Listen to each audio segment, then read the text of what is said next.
Quand une épreuve particulièrement pénible survient dans notre vie, que notre esprit est obsédé par la pensée d'une rupture affective, d'une gaffe que nous avons faite ou d'une injustice qui nous tombe dessus, demandons immédiatement à Jésus de nous aider à rester en paix. Cette paix qu'il aime tellement voir demeurer dans notre cœur et qu'il est tout prêt à renouveler, si nous prenons le temps de l'entendre nous redire ce qu'il a dit à ses apôtres à la fin du grand enseignement qu'il leur a donné le soir de la Cène. Mes petits enfants, c'est à partir de ce soir-là que Jésus appelle ainsi ses chers apôtres. Mes petits enfants, dans la vie vous aurez des difficultés, mais en moi vous aurez la paix. En moi vous aurez la paix. C'est le tout dernier verset du chapitre 16 de l'Évangile selon saint Jean. Répétons ces mots doucement lorsque nous sommes dans l'épreuve, en pensant que Jésus nous les redit, tout en nous regardant avec beaucoup d'amour. Écoutons aussi un verset du psaume 54, nous murmurer « Décharge ton fardeau sur le Seigneur, il prendra soin de toi. » Alors nous ne pouvons pas oublier notre problème, notre souci, mais nous nous obligeons à être comme obsédés par la présence très réelle de Jésus et de la Vierge Marie à nos côtés. Et puis, rappelons-nous les deux grands mystères de notre foi que nous avons longuement médités hier.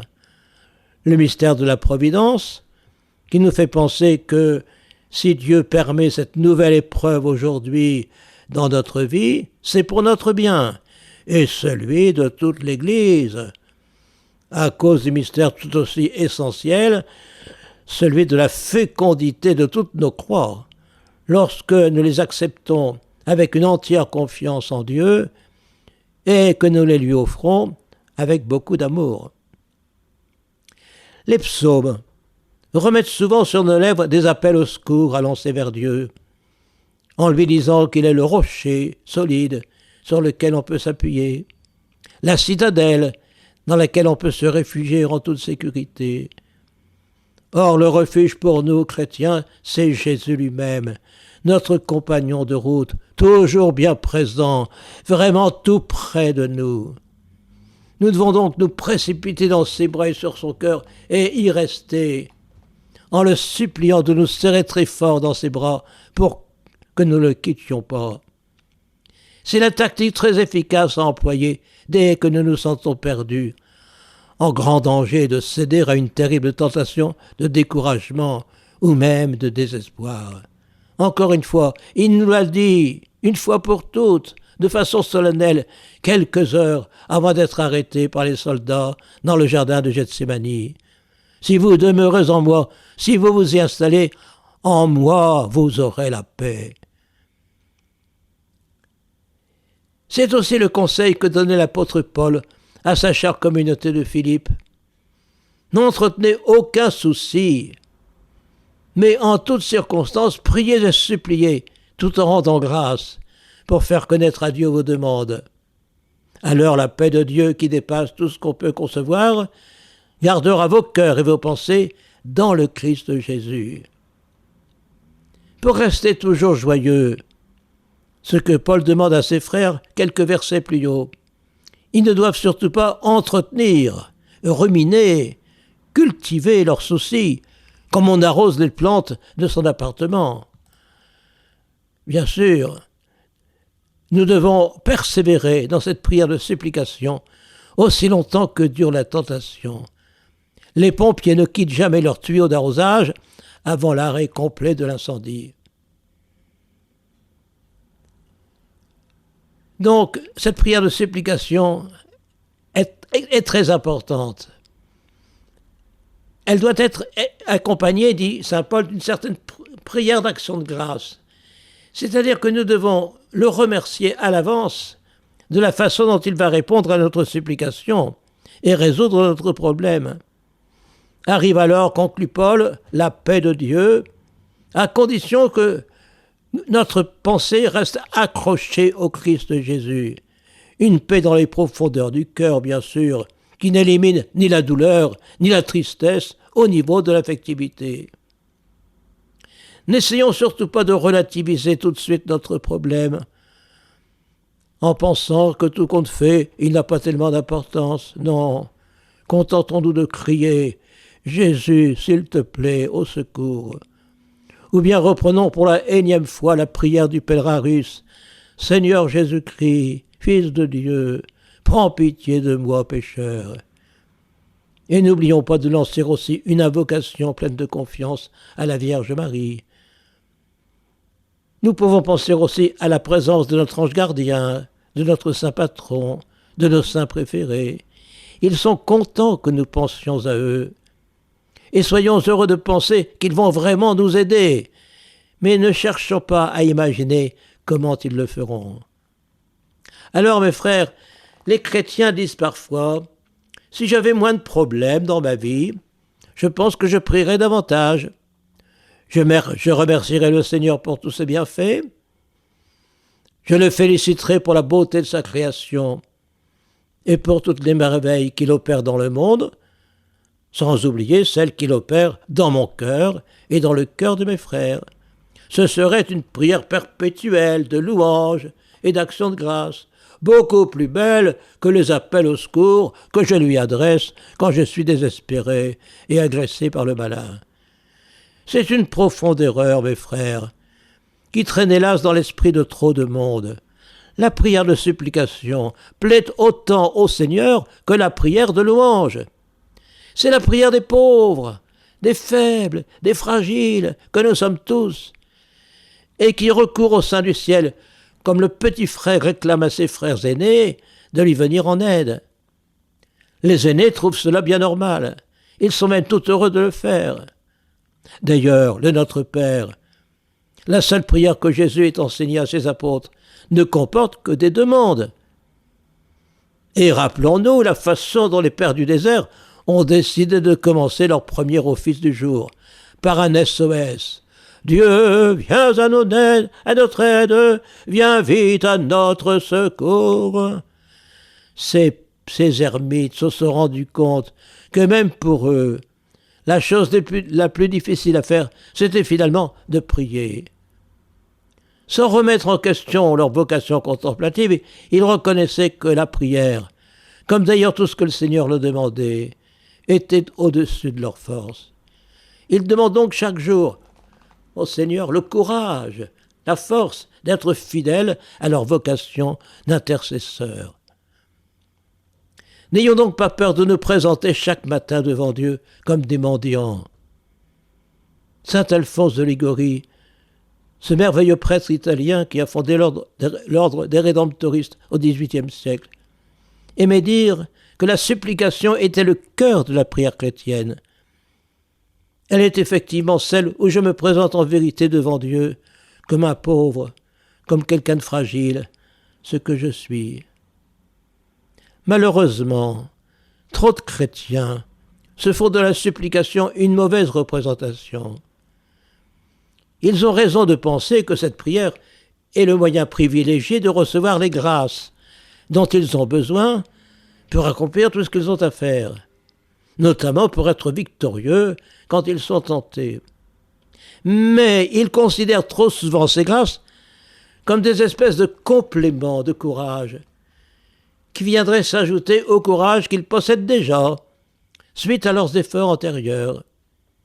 Ils pensent qu'en priant plus longtemps, leur réserve de grâce va augmenter, et qu'ils pourront, lorsque se présentera une nouvelle tentation, puiser dans cette réserve le complément de courage dont ils auront alors besoin. En sortant d'une retraite spirituelle à laquelle ils viennent de participer, ils disent volontiers qu'ils viennent de recharger leur batterie spirituelle. Un peu à la façon dont on recharge les batteries d'une voiture ou d'un portable, sur le courant électrique de son logis. Et donc, pense-t-il, si nous ne prions pas beaucoup la semaine suivante, ce n'est pas grave, nous avons des réserves. C'est une erreur totale, mes frères. Les grâces que Dieu nous donne pour accomplir notre devoir d'État ne peuvent pas être stockées comme des points sur un permis de conduire ou sur une carte d'achat. Ce n'est pas un capital qu'on peut accroître au cours des temps forts des pèlerinages ou des retraites qu'on s'oblige à faire, afin de puiser dans ce pactole en temps voulu. Les batteries de portable que nous avons rechargées sur le courant électrique de notre logis n'ont plus besoin d'y être branchées. Elles sont autonomes un bon moment.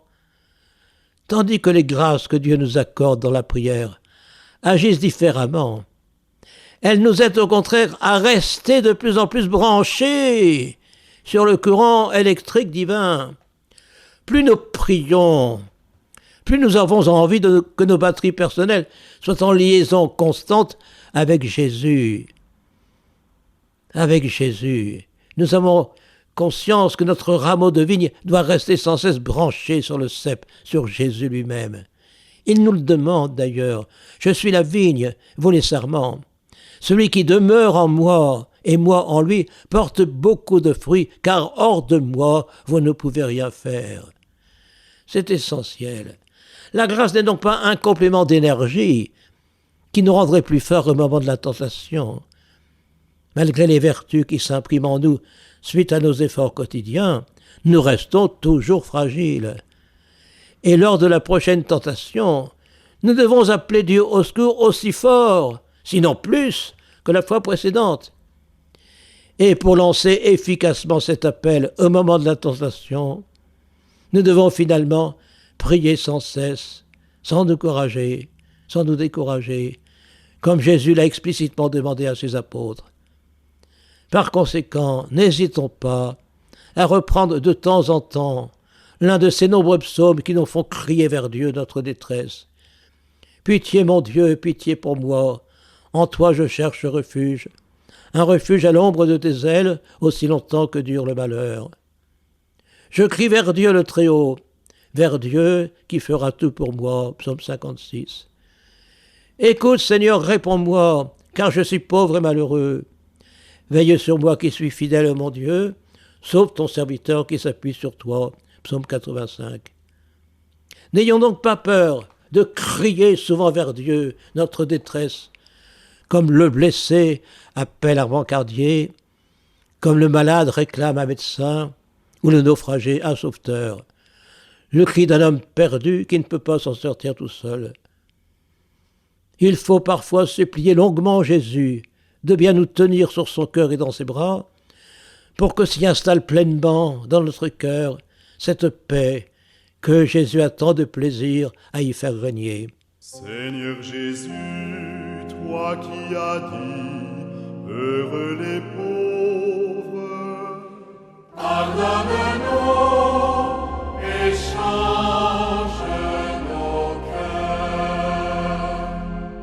Seigneur Jésus, toi qui as dit, heureux les artisans de paix, pardonne-nous et change nos cœurs. Seigneur Jésus, toi qui as dit, heureux les assoiffés de justice, pardonne-nous et change nos cœurs.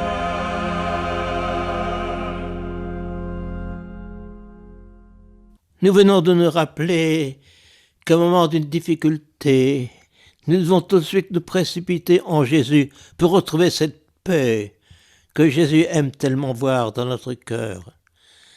Cette paix qui est une participation, je vous le redis beaucoup ces jours-ci, une participation à la paix qu'il a connue lui-même pendant toute sa vie, y compris pendant sa passion. Mais ce n'est pas seulement au moment de la difficulté que nous devons vivre avec lui, en sa compagnie. Même si nous n'avions pas besoin, lui le réclame. Il nous a créés pour que nous vivions sans cesse avec lui, dans une intimité continuelle avec lui. Et la communion eucharistique est justement le rappel de cette présence perpétuelle qu'il veut avoir avec nous. C'est ce que nous allons voir. Donc, ce n'est pas seulement quand ça va mal, mais c'est quand ça va bien. C'est dans toute notre vie que Jésus veut que nous vivions avec lui, que nous vivions en pensant qu'il est dans notre cœur et en pensant que nous sommes en lui, que nous demeurons en lui. Voyons cela. Donc nous devons tout faire avec lui. Le jour même de l'Ascension, les apôtres ont compris que Jésus ne les quittait pas, puisqu'il leur disait, au moment où ils allaient être privés de sa présence visible, « Voici que je reste avec vous jusqu'à la fin du monde. Je ne vous quitte pas. » L'ascension de Jésus mettait donc un terme aux apparitions dont ils avaient bénéficié depuis plusieurs semaines, mais Jésus ne les quittait pas, il restait avec eux invisiblement.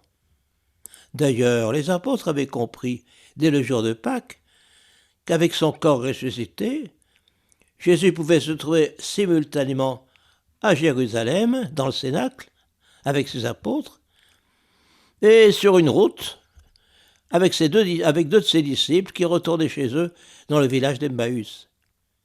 Par conséquent, où que je sois, Jésus est tout près de moi, heureux de me regarder, de m'embrasser et de causer avec moi.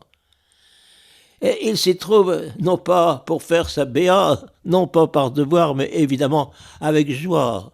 C'est sa vie. Et alors, le mystère, c'est que je le rends encore plus heureux si je pense qu'il est là. C'est la bonne nouvelle que saint Patrick proclamait comme un aspect fondamental de la bonne nouvelle qu'il venait annoncer au peuple d'Irlande au 5e siècle. C'était le leitmotiv de sa prédication. Christ pour me garder aujourd'hui. Christ auprès de moi, devant moi, derrière moi. Christ en moi. Christ au-dessous de moi, au-dessus de moi, à ma droite, à ma gauche. Christ lorsque je me couche, lorsque je me lève. Voilà.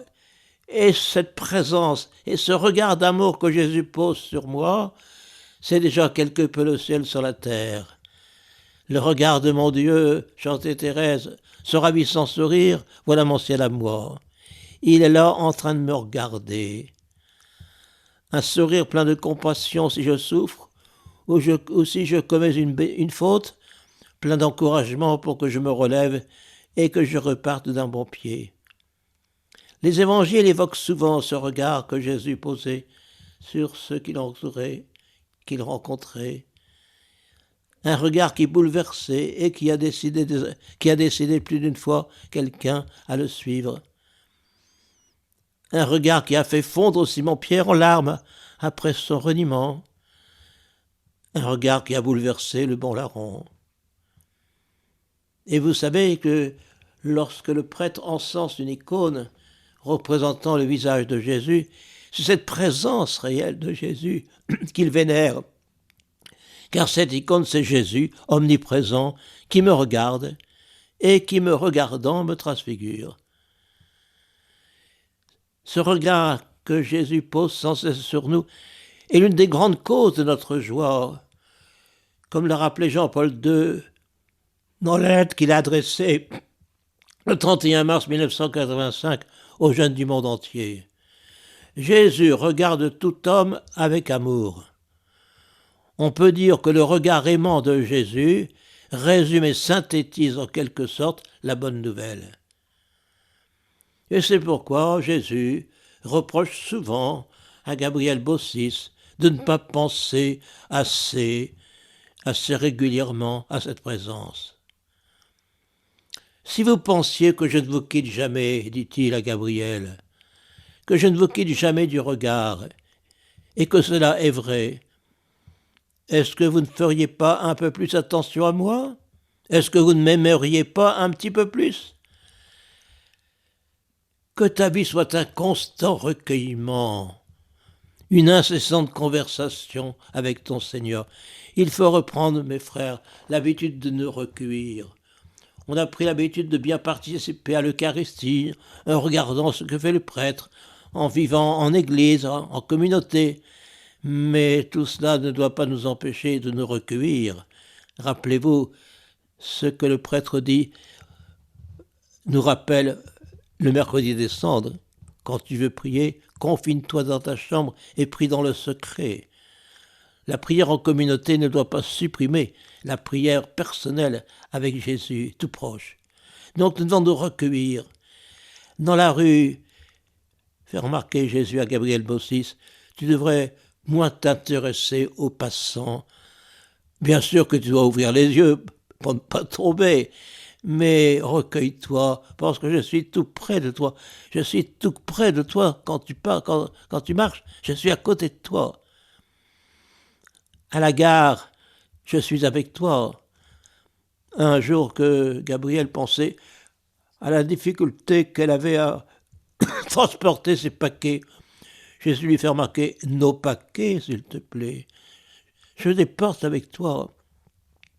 Quand tu es à l'église, ne regarde pas les gens arriver ou partir en procession au moment de la communion. Pense à Jésus qui est à côté de toi. Regarde pas toujours les autres. Quand tu jardines, qu'est-ce qui me plaît? C'est que tu penses à moi lorsque tu jardines. Bien sûr que tu penses à bien jardiner, c'est très bien, mais on fait tout à deux, Gabriel. Quand tu voyages, pense que je suis avec toi. Et dans les longs voyages, j'aime bien que tu penses que je suis avec toi. À nous deux, ma petite fille, qu'est-ce que nous ne pourrons pas faire à nous deux? Au commencement de tes actions, mets-toi en ma présence. Jésus, tu es là. Et à la fin de ton action, fais encore un acte d'amour et de foi. Jésus, tu es là et je t'aime. Et puis, on n'a pas toujours quelque chose à se dire, mais on peut marcher l'un à côté de l'autre et penser tendrement l'un à l'autre. Et c'est comme ça que tu arrives à la paix, en pensant que je suis là, que rien ne te trouble. Fixe ton cœur dans le mien, dans la joie comme dans la détresse. Si je te comble, je suis ta paix. Si je t'éprouve, je suis ton compagnon. Commence à le faire, commence dès maintenant, resserre le nœud. Que ce soit la grâce demandée à l'Immaculée, qui ne m'a jamais quitté dans son cœur. Toi non plus, ne me quitte jamais, jamais. Et puis n'oublie pas que je ne me contente pas de te regarder, mais que je te parle. Je te redis dans ma langue maternelle tous les secrets merveilleux d'amour que j'avais confiés à mes apôtres. Et lorsque tu ouvres ta Bible, pense que c'est moi qui te parle. Et tu relis une parole de l'Évangile en pensant que je te l'adresse aujourd'hui. Venez à moi, vous qui peinez sous le poids du fardeau, et moi, je vous procurerai le repos. Devenez comme moi doux et humble, et vous trouverez le repos pour votre âme. Eh oui, quand on essaye de ressembler à Jésus, doux et humble, on est moins inquiété par toutes les misères de la vie, et par toutes les contradictions, et par toutes les déceptions causées par les autres. Et puis, je te rappelle que je désire ton amour. Je te dis, comme je l'ai dit à Simon sur le bord du lac, lors de d'une des dernières apparitions, Simon, est-ce que tu m'aimes vraiment? Et quand je réponds à Jésus, Seigneur, tu sais tout, tu sais bien que je t'aime, qu'est-ce qu'il est heureux. Il est heureux que je lui dise souvent, Jésus, tu es là et je t'aime. C'est ce cœur à cœur qu'il cherche avec nous. Et s'il désire tellement leur sainte que j'ai décidé de faire avec lui toutes les semaines, c'est parce qu'il est heureux de ce moment. Il a dit à Gabriel, j'attends ce moment comme un délire de joie. Je désire plus que toi ce moment. Voilà. Comprenons bien que Jésus veut que nous vivions avec lui, puisqu'il est toujours avec nous. Mais il veut aussi que nous pensions qu'il est pas seulement à côté de nous, mais qu'il est en nous, qu'il habite notre cœur. Il est le cep de vigne qui fait vivre les serments. Il est le Fils unique qui communique sans cesse sa vie sa joie de fils de Dieu à l'intérieur de notre cœur. Je vous le rappelle, en nous donnant son cœur à manger et son sang à boire, en venant quelques instants au plus intime de mon être, Jésus me signifie qu'il veut vivre chez moi et moi en lui à demeure. Celui qui mange ma chair et boit mon sang demeure en moi et moi je demeure en lui. Ce n'est pas la visite éclair de la communion qui peut nous transformer, mais sa présence réelle et continuelle au plus intime de notre être. Cette visite éclair signifie qu'il veut toujours être en moi et que je sois toujours en lui. Laisse-toi pénétrer, dit Jésus à Gabriel, laisse-toi pénétrer, je suis en toi, laisse-toi pénétrer comme l'éponge remplie d'eau. Laisse-toi remplir des flots d'Esprit Saint que je désire déverser dans ton cœur.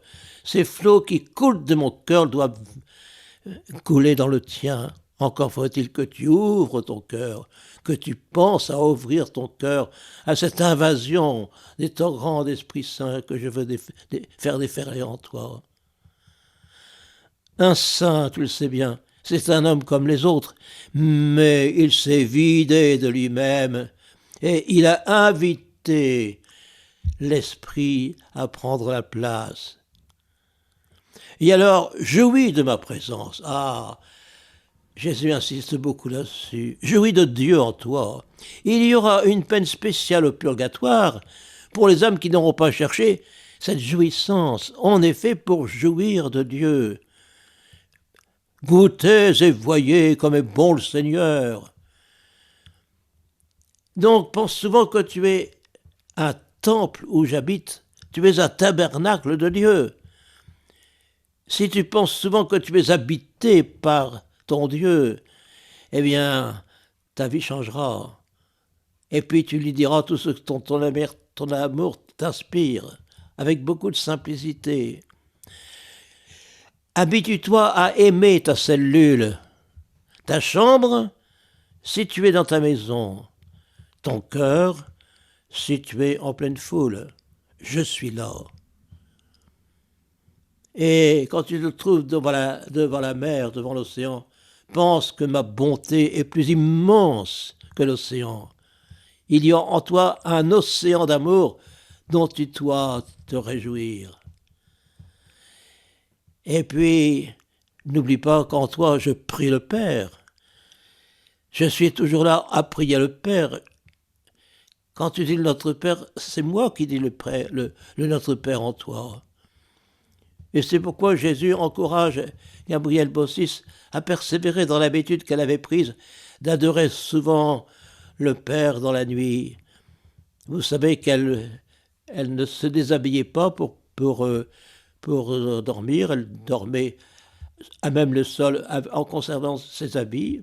Elle mettait simplement quelques coussins sur le parquet pour y dormir. Et donc, régulièrement, elle se levait la nuit pour prier Jésus, pour prier le Père avec Jésus, comme il le faisait lui-même lorsque, dans la Galilée, il allait sur une petite colline pour passer de longs moments à prier son Père. Ne trouves-tu pas, Gabriel, que cette prière nocturne dépasse de beaucoup celle du jour?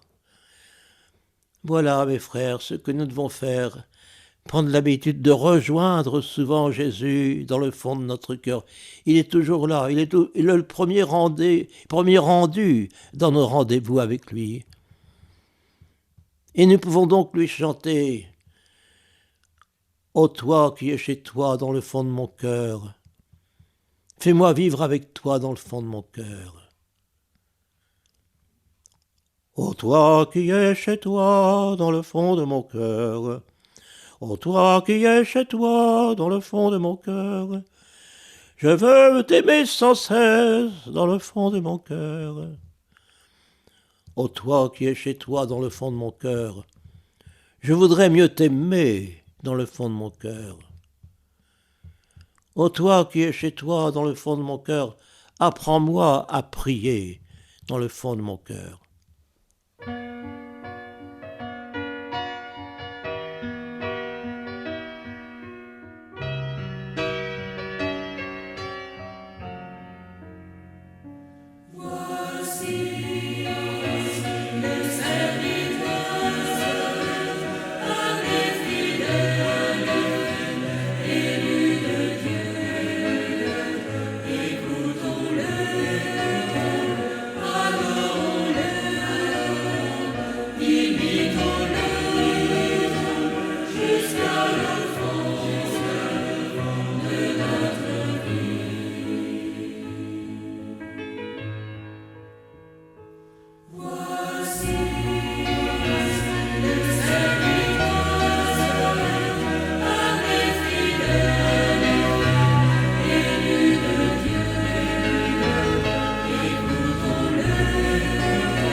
Nous voyons aujourd'hui l'intimité inouïe que Jésus nous propose de vivre avec lui.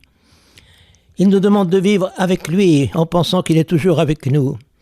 Il nous demande de bien penser qu'il est dans notre cœur, que nous sommes tous pour lui un tabernacle dans lequel il réside, un tabernacle qui ne cesse de transformer d'ailleurs, de rendre de plus en plus humain, de plus en plus semblable à lui. Et nous allons voir maintenant que nous sommes aussi en Jésus, dans ses bras et sur son cœur. Nous en avons déjà parlé en disant que c'est justement en lui que nous devons nous précipiter au moment d'une tentation, d'une difficulté, d'une écharde. Au secours, Jésus, je me jette dans tes bras. Mais nous allons voir que les bras et le cœur de Jésus ne sont pas seulement un refuge dans lequel nous devons nous précipiter au moment du malheur, c'est aussi le lieu de notre repos. C'est le Seigneur qui désire le plus ce rendez-vous. Il aime bien que nous nous trouvions dans ses bras et sur son cœur, comme l'était Saint Jean le soir de la Cène, quand il prenait son repas tout près de Jésus. Eh bien, maintenant qu'il est ressuscité, Jésus, le privilège de Jean est devenu le nôtre. Sur son cœur, il y a de la place pour tout le monde, pour tous ceux qui veulent bien y venir. Comme le chante Marie Baudouin-Croix, de ses mains transpercées, Jésus veut t'empoigner, laisse-toi capturer. Ose poser la tête sur le cœur de Jésus pour écouter la fête d'un amour éperdu. Vis dans les bras du bien-aimé, c'est là qu'il aime te choyer. Donc les bras et le cœur de Jésus sont le lieu de notre Shabbat, le lieu de notre repos. Ils n'ont pas seulement la forteresse dans laquelle nous réfugier au moment du danger. C'est ce que Jésus a proposé à Sainte Marguerite Marie, en la chapelle de son couvent de la Visitation à Paray-le-Monial, lorsqu'il lui est apparu la première fois, le 27 décembre 1673, en la fête de Saint Jean l'Évangéliste. Jésus a fait exprès de lui apparaître ce jour-là, pour lui montrer qu'elle devait elle-même occuper cette place privilégiée qu'il avait, Saint Jean, le soir de la Cène. Jésus voulait montrer ainsi à Marguerite Marie que c'était la place, l'attitude dans laquelle elle devait vivre désormais ses épousailles mystiques avec Jésus. Eh bien, c'est une expérience semblable que fit au XIIIe siècle sainte Gertrude, moniale d'Efta. En la fête de Saint Jean, de nouveau, ce calendrier, durant les matines, le disciple bien-aimé apparaît à sainte Gertrude et l'invite à reposer avec lui sur la poitrine du Seigneur. Et alors Jésus lui dit « Je t'ai placé à l'ouverture du divin cœur, en sorte qu'il te soit possible de puiser plus aisément au breuvage de douce consolation que le bouillonnement impétueux de mon amour divin répand, sans trêve, avec largesse, sur tous ceux qui veulent bien y venir. » Nous sommes ici au début de cette magnifique dévotion au Sacré-Cœur, c'est-à-dire à la joie de reposer comme Jean sur son cœur et de s'abreuver au sang que ce même Jean a vu couler au calvaire après le coup de lance donné par le centurion dans le cœur de Jésus. Jésus invite donc Gabriel Bossis, invite également Gabriel Bossis à placer sa fragilité dans ses mains. Mais il lui dit aussi « Je veux te tenir comme une jeune épouse bien-aimée, toute cachée sous mon bras, sur ma poitrine. » Et le 25 avril 1938, à Alger, en l'église Notre-Dame d'Afrique, Gabriel Bossis, en voyant les religieuses porter un anneau au doigt, leur anneau de religieuse, elle se demande si elle ne devrait pas, elle aussi, en faire autant, pour signifier son désir de se donner tout entière au Seigneur. Et Jésus lui répond « Je t'encercle, non pas seulement au doigt, mais tout entière. C'est tout entière que tu es en moi. Il n'y a pas que ton doigt qui est en moi. Et donc, dit-il à Gabriel, repose-toi sur mon cœur. Quand tu n'as rien à me dire, dis-moi que tu n'as rien à me dire et appuie-toi sur mon cœur. En aucun autre lieu, tu ne trouveras la même dilection. Autrement dit, repose dans mon cœur, non pas parce que tu es en danger, même si je te pourrais protéger davantage si tu le trouves, mais parce que j'aime bien que tu sois près de moi. Je veux te donner cette joie. Et quand tu écoutes les messages que je t'envoie, applique-toi maintenant que tu écris mes paroles à les recevoir comme appuyées sur ma poitrine, comme l'était Jean le soir de la scène. Tu écriras d'autant mieux ces messages que tu te rendras compte que ce sont des messages d'amour, des déclarations d'amour que je t'envoie. Donc écoute-les en pensant que tu es sur mon cœur. Et puis, c'est une façon de prier pour les autres, Gabriel. Ce n'est pas une attitude confinée avec moi. Écoute bien, viens sur mon cœur, amène-en d'autres. Ah, si tu veux, si tu pouvais me les amener tous. Je parle des personnes qui t'entourent. Essaye de leur dire que je les aime et comment je les aime. C'est si fort que je leur pardonnerai tout dès leur premier repentir. Jette-les dans mes bras, ils se refermeront sur eux et sur toi. Voilà la valeur apostolique de la vie contemplative. Plus je me jette en Jésus, plus les autres y viennent aussi. De même que plus j'accueille Jésus dans mon cœur, plus les autres l'accueillent aussi. Et avez-vous remarqué comment Jésus parle? Il parle d'un emprisonnement. Écoutez bien ce qu'il dit encore. Demande à mon cœur que le tien n'échappe jamais au mien, qui voudrait t'emprisonner. T'emprisonner. Et si tu t'enfermes bien dans mon cœur, comment pourrais-tu ne pas être aimable? Plus aimable que tout autre. Jésus emploie plusieurs fois cette image d'emprisonnement pour montrer que Gabriel a le droit de lui demander de la tenir, tellement bien serrée sur son cœur et dans ses bras qu'elle ne puisse plus lui échapper. Veille à ce que rien ne m'en échappe, enfermé que tu es dans les mailles du filet divin que je veux sans cesse resserrer sur toi. Oui, elle doit se laisser empoigner par les mains de Jésus. Eh bien, figurez-vous qu'il ne manque pas de saints et de saintes qui ont dit exactement la même chose. Saint Louis-Marie Grignon de Montfort, ce grand apôtre marial, demandait à Jésus de devenir son esclave volontaire. Et saint Ignace de Loyola le priait de lui ôter sa liberté. Beaucoup de saints ont réalisé leur incapacité foncière à vivre l'Évangile dans toutes ses exigences et par leur propre force, qu'ils suppliaient le Seigneur de les tenir bien serrés contre lui pour qu'ils ne puissent plus lui échapper. Le curé d'Ars, pendant toute une période, mettait une petite cordelette autour de ses mains pour pratiquer le saint esclavage de Jésus, avec Jésus. Mais à un certain moment, le Vatican a trouvé que c'était un peu ridicule et par obéissance à l'Église, le curé d'Ars ne l'a plus fait. Mais il continue à le penser. Eh oui, il vaut mieux demander à Jésus de nous serrer très fort dans ses bras plutôt que de rester esclaves de nos addictions. Au lieu de tomber dans la tentation comme dans un cachot où l'ennemi nous emprisonnerait, allons nous réfugier dans le cœur de Jésus comme dans une cachette où l'ennemi ne pourra pas nous rejoindre. Une cachette. Eh oui, Jésus nous invite à nous cacher en lui. Rappelez-vous ce qu'il disait tout à l'heure à Gabriel. Je vais te tenir comme une épouse bien-aimée, toute cachée sous mon bras. Eh oui, vous connaissez le fameux proverbe un peu épicurien. Pour vivre heureux, vivons couchés. Et les chrétiens qui ont compris ce que je viens de dire, pour vivre heureux, vivons cachés. Cachés des regards des autres, pour que Jésus nous regarde, et cela nous suffit. Je n'ai pas besoin des félicitations du monde entier, il suffit que je sois caché en Jésus, qu'il me regarde et me félicite, je suis heureux. Et Thérèse de l'Enfant Jésus chantait souvent, elle aussi, la joie de se trouver bel et bien en sécurité sur le cœur de Jésus et cachée en lui. Dans l'un de ses poèmes, qu'est-ce qu'elle dit ? C'est à toi seul, Jésus, que je m'attache, c'est en tes bras que j'accours et me cache.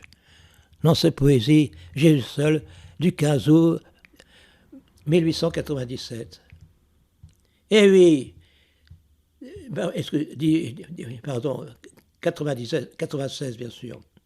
C'est pourquoi elle n'était nullement jalouse de l'apôtre Jean. Elle le chante dans un long poème qu'elle avait offert à sa sœur Céline en octobre 1895. De ton disciple aimé, je ne suis point jalouse. Je connais tes secrets, car je suis ton épouse, ô mon divin sauveur. Je m'endors sur ton cœur, il est à moi. Cette joie de reposer sur le cœur de Jésus, elle l'a chantée dès l'un de ses premiers poèmes, dédié à sœur Marie du Sacré-Cœur, sa sœur aînée, et intitulé « Mon chant d'aujourd'hui ». Ah, donne-moi Jésus dans ce cœur une place, rien que pour aujourd'hui. Voilà. Au-dessous de l'image représentant Jésus accueillant dans ses bras et sur ses genoux des petits-enfants, elle avait collé quelques vers tirés d'un magazine. « Venez, il vous appelle, il veut vous faire fête, jetez-vous dans ses bras, et là ne craignez plus, heureux petits-enfants, reposez votre tête sur le cœur de Jésus. » J'ai beaucoup analysé jadis, dans un volume, dans un livre, les petites images que Thérèse avait collectionnées.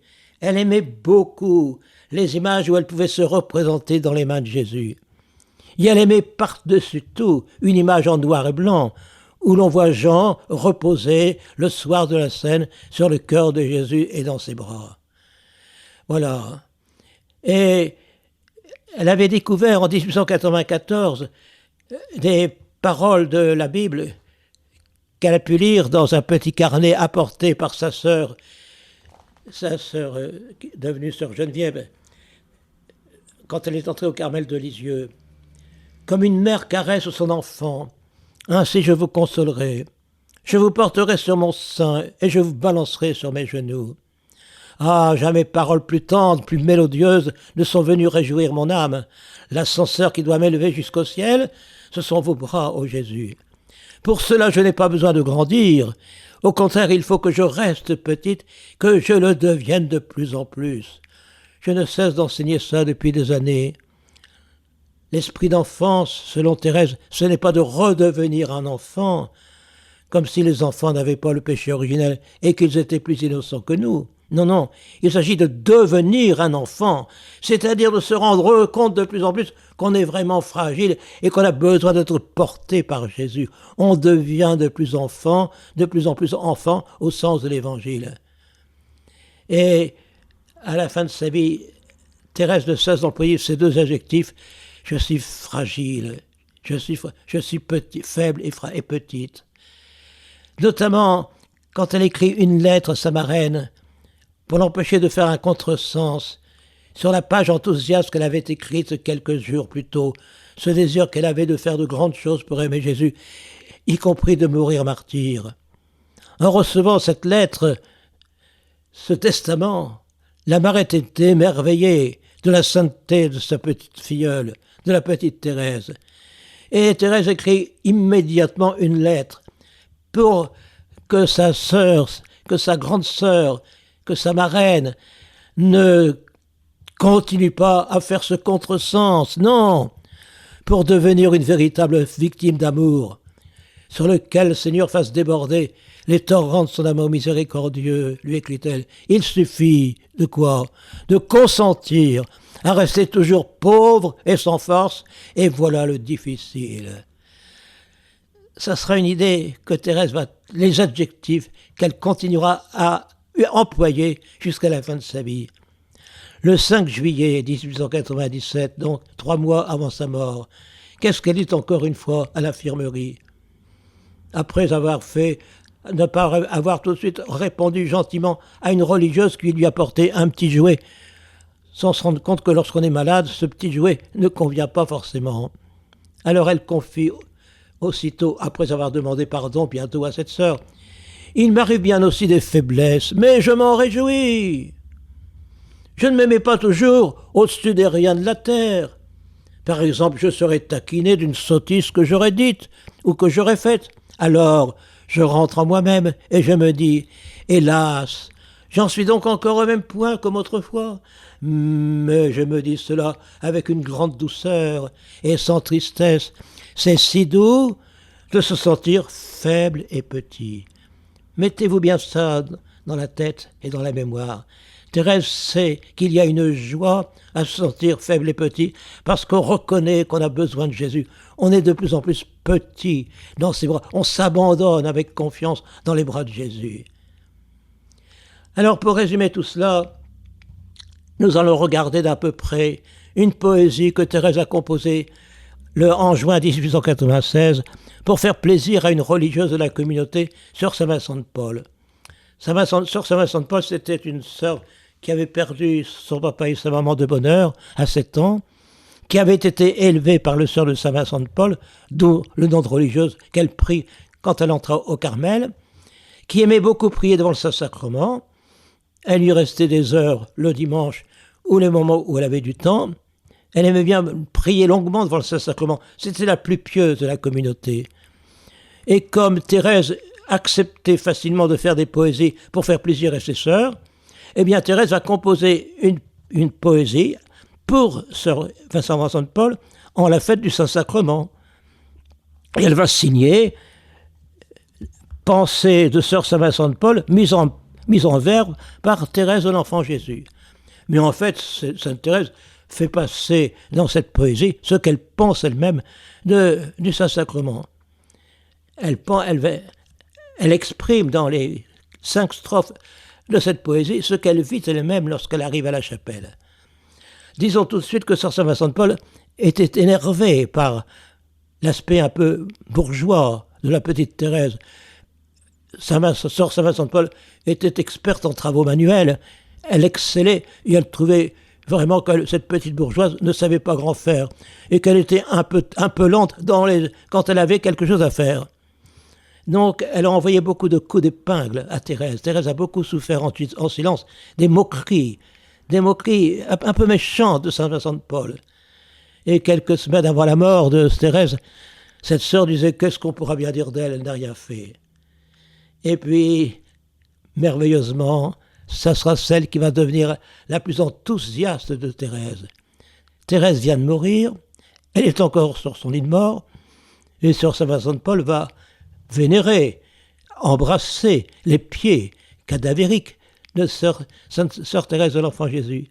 Et en posant sa tête sur les pieds cadavériques de Thérèse, elle est immédiatement guérie d'une anémie cérébrale dont elle souffrait depuis des années. Elle est la première miraculée de Thérèse. Ça, c'est un clin d'œil de la Providence. Pour la récompenser de tout ce qu'elle avait dit sur Sainte Thérèse, en voici qu'elle est guérie sur ses pieds. Alors, que dit cette poésie très structurée, avec beaucoup de rature? Thérèse a beaucoup travaillé à bien faire cette poésie. Et la première strophe, c'est la carmélite qui arrive à la chapelle. Qu'est-ce qu'elle fait? Elle salue la Sainte Face qui se trouvait au-dessus de la stalle de la prieure pour penser que Jésus la regarde. Et quand elle fait la génuflexion devant le tabernacle, la même chose. Pour supporter l'exil de la vallée de larmes, il me faut le regard de mon divin Sauveur. Ce regard plein d'amour m'a dévoilé ses charmes, il m'a fait pressentir le céleste bonheur. Mon Jésus me sourit quand vers lui je soupire, alors je ne sens plus l'épreuve de la foi. Le regard de mon Dieu, ce ravissant sourire, voilà mon ciel à moi. Thérèse aimait beaucoup penser, au début de sa prière, que Jésus lui souriait et qu'elle devait répondre à son sourire par son propre sourire. Deuxième strophe. Ce que fait la religieuse, elle prie aux grandes intentions de l'Église et du monde. Une carmélite sait qu'elle doit prier pour la conversion de toute l'Église. Mon ciel est de pouvoir attirer sur les âmes, sur l'Église de ma mère et sur toutes mes sœurs, les grâces de Jésus et ses divines flammes qui savent embraser et réjouir les cœurs. Les 2 grandes grâces à demander, l'amour et la joie. L'amour qui embrase et la joie qui réjouit les cœurs. Avec la grande confiance qu'on a que le Seigneur nous entend. Je puis tout obtenir lorsque dans le silence, lorsque dans le mystère, je parle cœur à cœur avec mon divin roi, cette douce raison tout près du sanctuaire, voilà mon ciel à moi. Troisième strophe, la communion. Nous mangeons Jésus, mais c'est lui qui nous transforme, qui nous transfigure. Mon ciel, il est caché dans la petite hostie, où Jésus, mon époux, se voile par amour. À ce foyer divin, je vais puiser la vie, et là, mon doux sauveur m'écoute nuit et jour. Oh, quel heureux instant lorsque dans ta tendresse, tu viens, mon bien-aimé, me transformer en toi. Cette union d'amour, cette ineffable ivresse, voilà mon ciel à moi. Ivresse, c'est le mot qu'on emploie parfois pour parler de ce que Jésus vit dans notre âme. Mais, comme disaient les pères de l'Église, c'est une sobria ebrieta, c'est une sobre ébriété. C'est-à-dire, c'est une ébriété dans le fond du cœur, mais on ne sent rien du tout.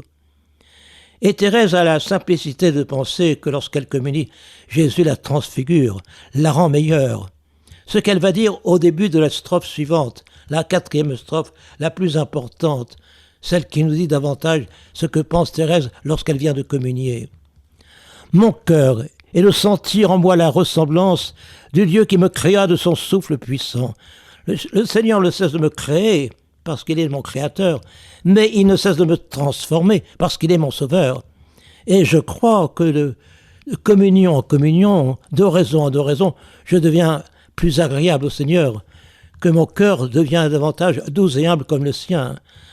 Je peux donc dire, mon ciel est de sentir en moi la ressemblance du Dieu qui me créa de son souffle puissant et qui me recréa par sa grâce. Mon ciel est de rester toujours en sa présence, de l'appeler mon Père et d'être son enfant. Ce que nous avons vu au début de la conférence, mon ciel, c'est d'être toujours avec Jésus.